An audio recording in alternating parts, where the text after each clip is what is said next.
Japan के प्रधानमंत्री Fumio Kishida और प्रधानमंत्री नरेंद्र मोदी के बीच द्विपक्षीय वार्ता। पीएम मोदी ने दोनों देशों के बीच विशेष रणनीतिक और वैश्विक साझेदारी को लोकतांत्रिक मूल्यों पर आधारित बताते हुए हिंद प्रशांत क्षेत्र में शांति, समृद्धि और स्थिरता के लिए बताया अहम। दोनों नेताओं के बीच आपसी हित के द्विपक्षीय और क्षेत्रीय मुद्दों पर हुई चर्चा। फुमियो किशिदा ने राजघाट जाकर महात्मा गांधी को दी श्रद्धांजलि। संसद के दोनों सदनों में गतिरोध बरकरार। सत्ता पक्ष राहुल गांधी से माफी की मांग पर अड़ा। लोकसभा अध्यक्ष ने सदन में नारेबाजी पर जताई नाराजगी। लोकसभा और राज्यसभा की कार्रवाई पूरे दिन के लिए स्थगित।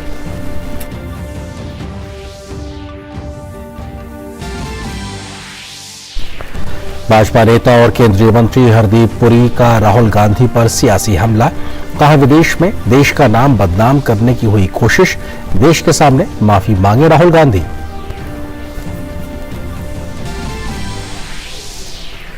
तेलंगाना के मुख्यमंत्री के चंद्रशेखर राव की बेटी के कविता से दिल्ली में ईडी की पूछताछ।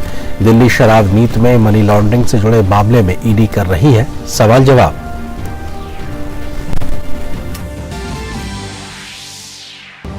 दिल्ली शराब घोटाले में कम नहीं हो रही सिसोदिया की मुश्किलें। कोर्ट ने मामले में आम आदमी पार्टी नेता और दिल्ली के पूर्व डिप्टी सीएम मनीष सिसोदिया की न्यायिक हिरासत की अवधि 14 दिनों के लिए बढ़ाई। सिसोदिया फिलहाल 22 मार्च तक है ईडी की रिमांड पर।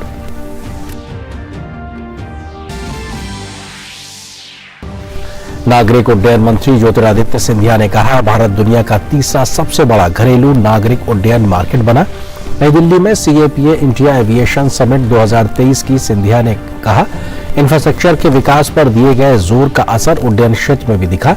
पिछले 9 वर्षों के दौरान देश में हवाई अड्डों की संख्या और पिछले 6 सालों में हवाई यात्रियों की संख्या भी हुई दोगुनी।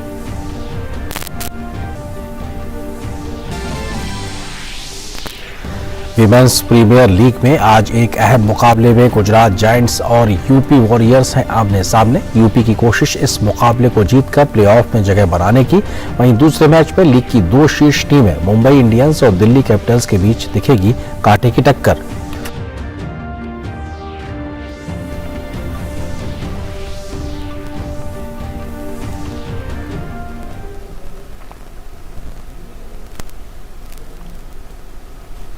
नमस्कार, आप देख रहे हैं डीडी न्यूज। अब तक के समाचारों के साथ मैं हूं आपके साथ आरेंद्र। खबरों पर डालते हैं विस्तार से नजर। प्रधानमंत्री नरेंद्र मोदी और जापान के प्रधानमंत्री फुमियो किशिदा ने आज नई दिल्ली में प्रतिनिधि मंडल स्तर की बातचीत की है। वार्ता के बाद दोनों नेताओं ने संयुक्त रूप से संवाददाता सम्मेलन को संबोधित किया।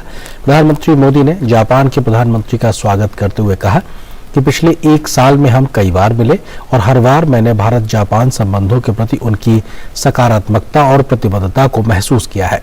उनकी आज की यात्रा हमारे आपसी संबंधों की गति के लिए बहुत उपयोगी रहेगी। प्रधानमंत्री ने कहा कि हमारी मुलाकात एक और कारण से भी विशेष है। इस साल भारत G20 की अध्यक्षता कर रहा है और जापान G7 की, इसलिए अपनी अपनी प्राथमिकताओं और हितों पर साथ मिलकर काम करने का यह उत्तम अवसर है। आज मैंने प्रधानमंत्री फुमियो किशिदा को भारत की G20 अध्यक्षता की प्राथमिकताओं के बारे में विस्तार से बताया। आज हमारी बातचीत में हमने द्विपक्षीय संबंधों में हुई प्रगति की समीक्षा की। हमने रक्षा उपकरण और टेक्नोलॉजी सहयोग, व्यापार, स्वास्थ्य और डिजिटल साझेदारी पर विचारों का आदान प्रदान किया। सेमीकंडक्टर और अन्य क्रिटिकल टेक्नोलॉजीज में विश्वस्त सप्लाई चेन्स के महत्व पर भी हमारे बीच सार्थक चर्चा हुई।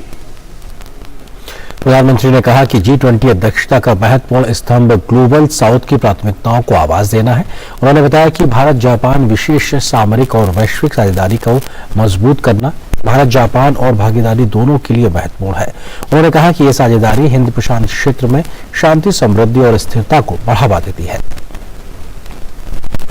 आज हमारी बातचीत में हमने द्विपक्षीय संबंधों में हुई प्रगति की समीक्षा की।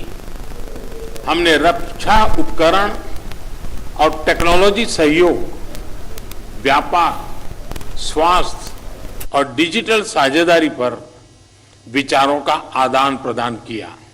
सेमीकंडक्टर और अन्य क्रिटिकल टेक्नोलॉजीज में विश्वस्त सप्लाई चेन्स के महत्व पर भी हमारे बीच सार्थक चर्चा हुई।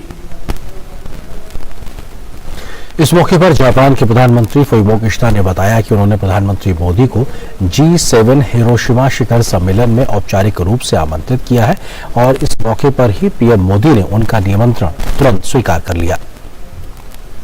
Bharat Japan special strategic and global partnership हमारे साझा लोकतांत्रिक मूल्य और अंतर्राष्ट्रीय पटल पर रूल ऑफ लॉ के सम्मान पर आधारित है।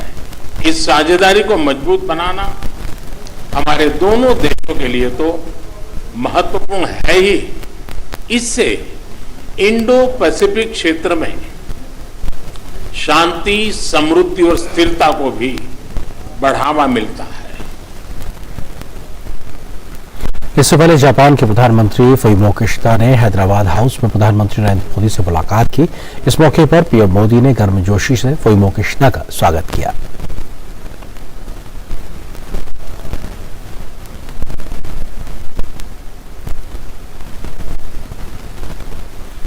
और ये तस्वीरें दिल्ली स्थित हैदराबाद हाउस की हैं, जहां पर भारत और जापान के बीच द्विपक्षीय स्तर की बातचीत हुई। प्रधानमंत्री नरेंद्र मोदी ने जापान के प्रधानमंत्री फुमियो किशिदा का गर्मजोशी से स्वागत किया।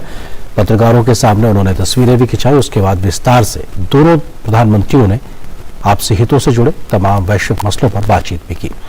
भारत के 2 दिवसीय दौरे पर आए जापान के प्रधानमंत्री फुमियो किशिदा ने राजघाट पर जाकर राष्ट्रपिता महात्मा गांधी को पुष्पांजलि भी अर्पित की।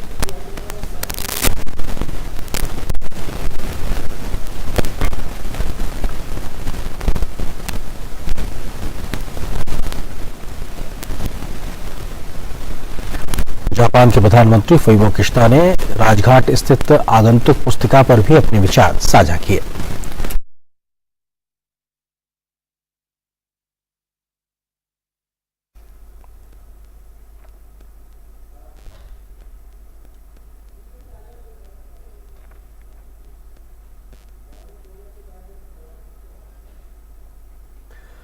इससे पहले जापान के प्रधानमंत्री फुमियो किशिदा का नई दिल्ली पहुंचने पर केंद्रीय मंत्री राजीव चंद्रशेखर ने स्वागत किया।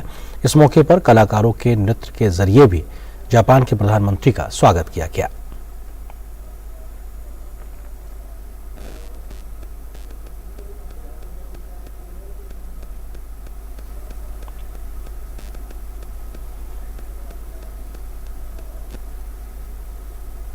और समाचारों में आगे बढ़ने से पहले फिलहाल एक छोटे से ब्रेक के लिए रुकते हैं।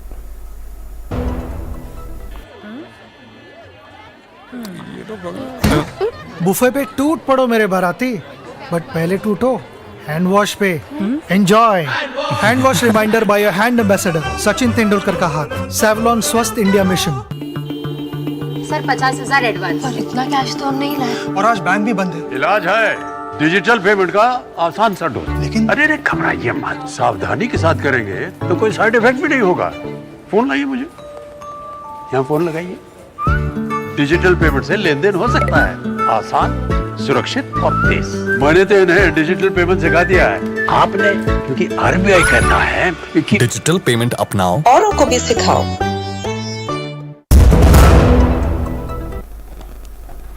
संसद के बजट सत्र की शुरुआत आज भी हंगामे के साथ हुई। सांसदों के हंगामे के कारण दोनों सदनों की कार्रवाई पहले दोपहर 2 बजे तक और बाद में पूरे दिन के लिए स्थगित कर दी गई। लोकसभा में सत्ता पक्ष की ओर से राहुल गांधी के बयान को लेकर हंगामा हुआ, तो वहीं विपक्षी सांसद तख्तियां लेकर बैल में आ गए। विपक्षी सांसदों ने जेपीसी की मांग को लेकर जमकर नारेबाजी की।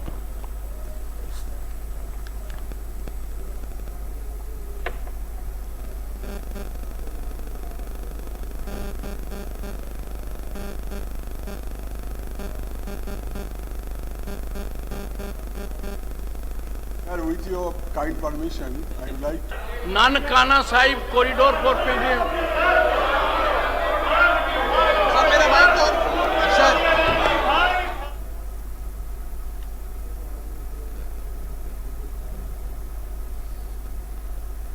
लोकसभा अध्यक्ष ओम बिरला ने सदन में हंगामे पर नाराजगी जताई। लोकसभा अध्यक्ष ने सदन की कार्रवाई चलने की अपील भी की।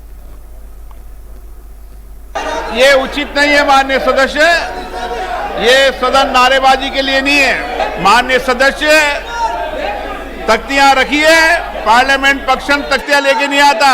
आप सदन नहीं चलाना चाहते, प्रश्नकाल नहीं चलाना चाहते, हम आपको अलाउ करूंगा, निश्चित रूप से अलाउ करूंगा। प्रश्नकाल के बाद नियमों के तहत अगर मैं स्थगन खारिज करूं, उसके बाद आपको बोलने का अधिकार है। आप आए, बैठें, चर्चा करें, चेंबर में आए, चर्चा करें, सत्ता पक्ष भी आए, प्रतिपक्ष भी आए, रास्ता निकालेंगे, सदन चलाएंगे, आपके विषय मुद्दों को भी चर्चा करेंगे। भाजपा के नेता और संसदीय कार्य मंत्री प्रहलाद जोशी ने कांग्रेस नेता राहुल गांधी से सदन में माफी मांगने की मांग की है। उन्होंने कहा कि देश का अपमान करने वालों को बख्शा नहीं जा सकता, चाहे वो कितना ही बड़ा नेता क्यों न हो। साथ ही उन्होंने कहा कि देश का अपमान करना कांग्रेस और राहुल गांधी की पुरानी परंपरा रही है।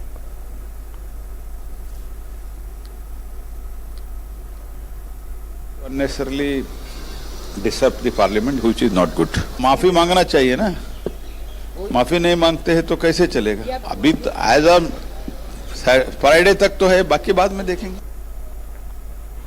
भाजपा नेता राकेश सिन्हा ने आज कांग्रेस नेता राहुल गांधी से सदन में माफी मांगने को कहा है। उन्होंने कहा कि देश में इस परंपरा को तवज्जो नहीं दी जा सकती जिसमें आप विदेशों में जाकर देश की गरिमा को धूमिल करें। यह देश राहुल गांधी को अपमान के लिए कभी माफ नहीं करेगा। जिस किसी प्लेटफॉर्म से मर्यादाहीनता होती है और नई पीढ़ी को के रास्ते को भटकाया जाता है और उसके कारण से देश के सौहार्द को पर प्रश्न उठता है, उस प्लेटफॉर्म पर सवाल खड़ा होता है। मुझे लगता है कि सूचना प्रसारण मंत्री जी ने, अनुराग ठाकुर जी ने ठीक ही कहा कि ऐसे प्लेटफॉर्म पर को एक तरह से सेंसर करने की जरूरत है कि इस प्लेटफॉर्म का दुरुपयोग इस प्रकार से ना हो कि हमारी नई पीढ़ी भटकती रहे। और दूसरी बात है कि बरगलाने के साथ साथ उस प्लेटफॉर्म से मर्यादाहीनता को बढ़ावा मिले। भाजपा के नेता और केंद्रीय मंत्री वी मुरलीधरन ने आज केरल में आर्क बिशप मार्क जोसेफ पामप्लानी के भाजपा को समर्थन देने के बयान पर प्रेस वार्ता की। उन्होंने कहा कि केरल में थालाससेरी में रोमन कैथोलिक चर्च के आर्क बिशप पामप्लानी ने एक जनसभा में कहा था कि अगर भारत सरकार रबर की कीमत 300 रुपए प्रति किलो तक बढ़ा दे तो चर्च केरल में भाजपा को रबड़ न होने की स्थिति से उबारने में मदद करेगा। भाजपा उनके बयान का समर्थन करती है और किसानों के हित में सरकार हर संभव मदद करेगी। CPM and Congress say that they don't have the freedom to express their views. They don't have the authority, they don't have the right for expression of their views. Freedom of speech is denied to Christian bishops because they are either Christian bishops or their views indirectly support the government of India. So this is a ridiculous situation that we are seeing in Kerala, that the CPM and Congress say that we are for the minorities, we are for freedom of speech. But when a Christian leader, when a Christian bishop, he speaks out something, he speaks some facts which indirectly may be favorable to the government of India, then they pounce upon him. This is what we are seeing. Bhajpa नेता we Muraleedharan ने arc bishop mark Joseph पामप्लानी के बयान की कांग्रेस और CPM द्वारा निंदा किए जाने पर कहा कि इन दोनों पार्टियों को काम धर्म के नाम पर नफरत फैलाना है। देश में हर धर्म और हर अल्पसंख्यक को अपने विचार व्यक्त करने का अधिकार है। ऐसे में अगर कोई समाज हित और किसानों के हित में काम करना चाहता है तो इन दोनों पार्टियों को क्या परेशानी है। कांग्रेस और सीपीएम के ऐसे व्यवहार से उनका दोहरा चरित्र आज जनता के सामने आ गया है। The statement of the Tellicherry Archbishop Sri Joseph Pamplani, wherein he has said that BJP is not untouchable, and for the cause of farmers we are ready to hold discussion with the government of India. The simple fact that Bharatiya Janata Party is in government of India doesn't bar us from holding any discussions with the government of India. केंद्रीय मंत्री और भाजपा नेता हरदीप सिंह पुरी ने राहुल गांधी के हालिया बयानों को लेकर उनकी आलोचना की है। प्रेस वार्ता को संबोधित करते हुए हरदीप सिंह पुरी ने कहा कि राहुल गांधी ने लंदन में देश के लोकतंत्र, मीडिया और न्यायपालिका पर जो सवाल खड़े किए हैं उस पर उन्हें देश से माफी मांगनी चाहिए। उन्होंने कई बातें ऐसी कही जिसपे कुछ लोगों ने कमेंट किया है, पर मुझे लग रहा है कि the full import of those statements has not really been understood. One of the statements he's made is that we are facing, and I'm quoting, quote, we are facing an attack on the basic structure of Indian democracy. In the constitution, India is defined as a union of states, and that union requires a negotiation. And then he goes on to compare the Indian Union with the European Union. Hardeep Puri ने कहा कि राहुल गांधी ने विदेशी ताकतों को भारत के आंतरिक मामलों में हस्तक्षेप करने के लिए उकसाया है। इसके लिए उन्हें देश से माफी मांगनी चाहिए। राहुल जी गए थे यूनाइटेड किंगडम, तो उन्होंने कई बातें ऐसी कही जिसपे कुछ लोगों ने कमेंट किया है, पर मुझे लग रहा है कि the full import of those statements has not really been understood. One of the statements he's made is that we are facing, and I'm quoting, quote, we are facing an attack on the basic structure of Indian democracy. In the constitution, India is defined as a union of states, and that union requires a negotiation. Not just a flawed understanding. Is he playing to an agenda? But he should come clean. And to begin with, I think you need closure, and the closure will only come if he apologizes. And he should apologize categorically, unequivocally. An apology doesn't come in the form of, oh, मैंने ये नहीं कहा, मेरी आपने ये समझ लिया, मैं कह कुछ और रहा था, etc. etc. और फिलहाल एक छोटे से ब्रेक के लिए रुकते हैं। मिठाई तो हमारे जमाने में होती थी। हाँ तो जाइए ना अपने जमाने में। रोमांस तो हमारे जमाने में होता था। पेमेंट भी उसी जमाने का है। अरे भैया डिजिटल पेमेंट करना सीखे नए जमाने में। इजी, सेफ एंड फास्ट है। हमने तो इनको डिजिटल पेमेंट करना सिखा दिया। आपने ये सेल्फी लेते हैं, ये हमारे जमाने का है। आरबीआई कहता है कि डिजिटल पेमेंट अपनाओ, औरों को भी सिखाओ। Yes yes. मैच में डूब गए और हैंड वॉश भूल गए। Hand wash reminder by a hand ambassador, Sachin Tendulkar का हाथ। सेवलॉन स्वस्थ इंडिया मिशन। लोकसभा में एक लिखित जवाब में वित्त मंत्रालय ने कहा है कि विमुद्रीकरण के बाद छापे गए 2000 रुपए के नोट के जमाखोरी जैसी कोई स्थिति नहीं है।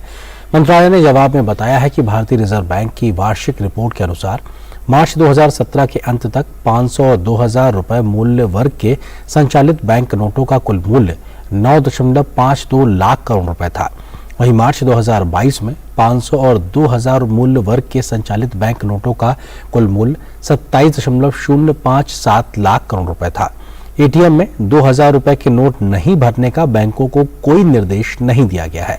बैंक पिछले उपयोग, उपभोक्ता की आवश्यकता, समय और विशेष की स्थिति प्रवृत्ति के आधार पर एटीएम के लिए राशि और मूल्य वर्ग की आवश्यकता का अपना आकलन खुद करते हैं। आरबीआई की वार्षिक रिपोर्ट के अनुसार वर्ष 2019-20 के बाद से 2000 रुपए मूल्य वर्ग के बैंक नोटों की आपूर्ति की मांग नहीं की गई है।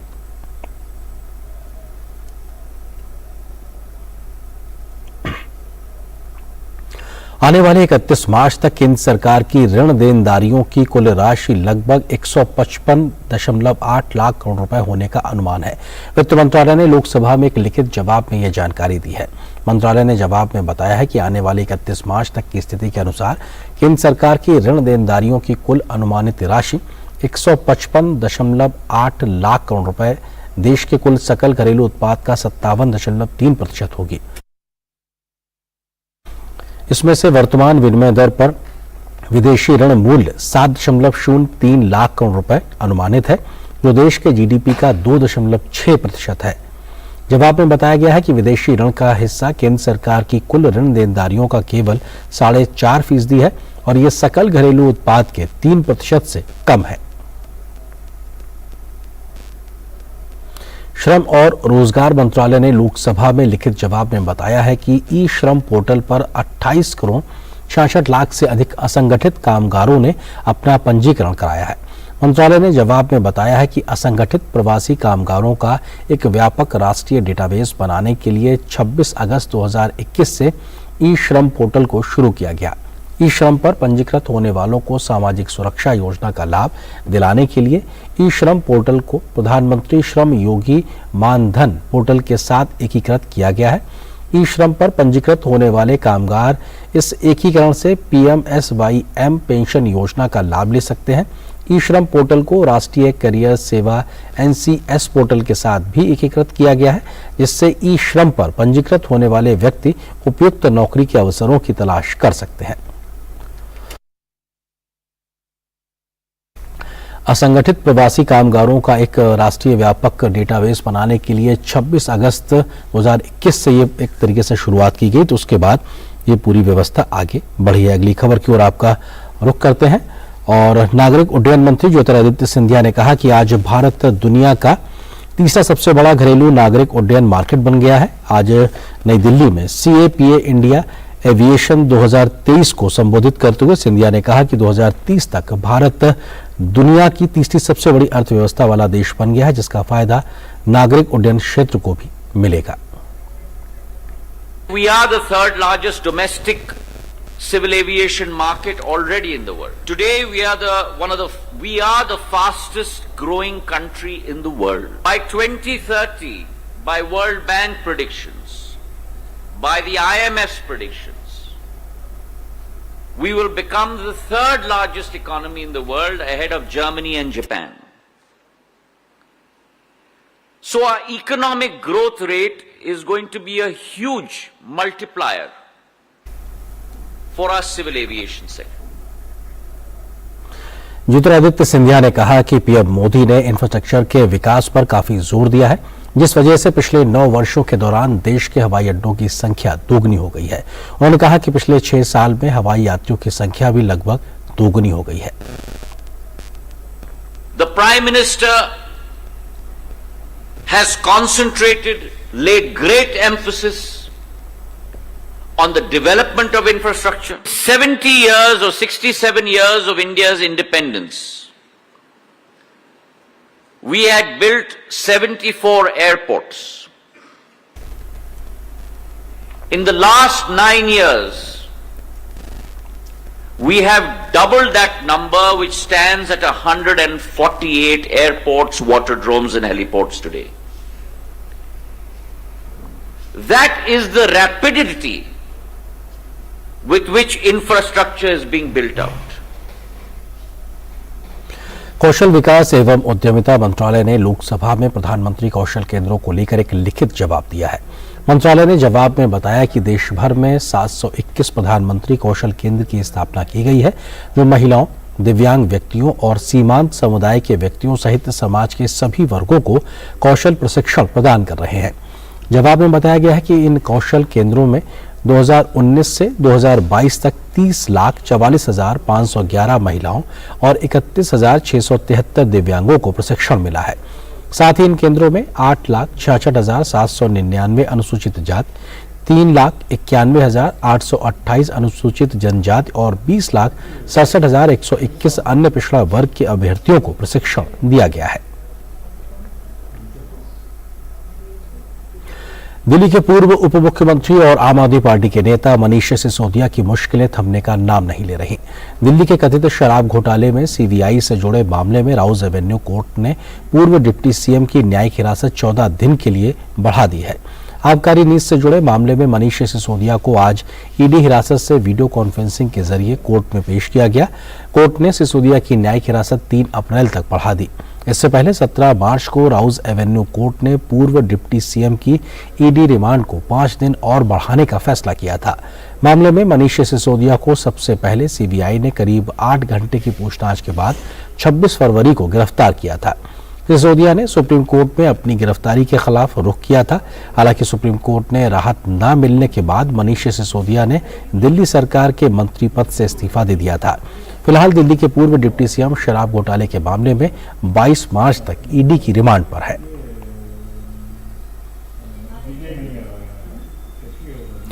दिल्ली आबकारी घोटाले के मामले पर तेलंगाना के मुख्यमंत्री की बेटी के कविता आज फिर एक बार प्रवर्तन निदेशालय के सामने पेश हुई।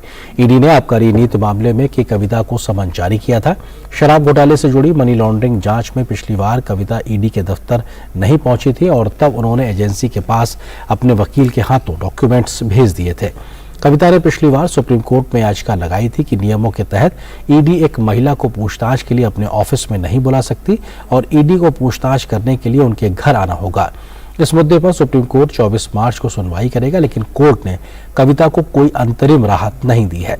इससे पहले ईडी कविता से 11 मार्च को 9 घंटे पूछताछ कर चुकी है।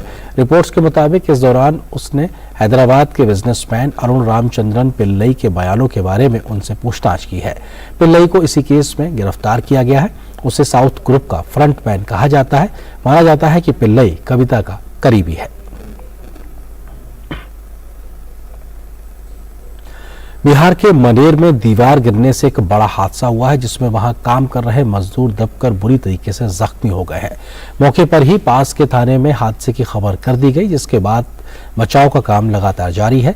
इस हादसे पर जानकारी देते हुए एसआई मुमताज अंसारी ने बताया कि मनेर थाना के लक्की ईंट भट्टे पर आधा दर्जन मजदूरों के दबने की सूचना मिलते ही मौके पर पहुंचकर पुलिस ने घायलों को अस्पताल पहुंचवाया। उन्होंने बताया कि इनमें से 2 लोगों की अस्पताल में मृत्यु हो गई है। इस खबर के साथ फिलहाल इस बुलेटिन में इतना ही, लेकिन डीडी न्यूज पर खबरों का सफर लगातार जारी है। नमस्कार।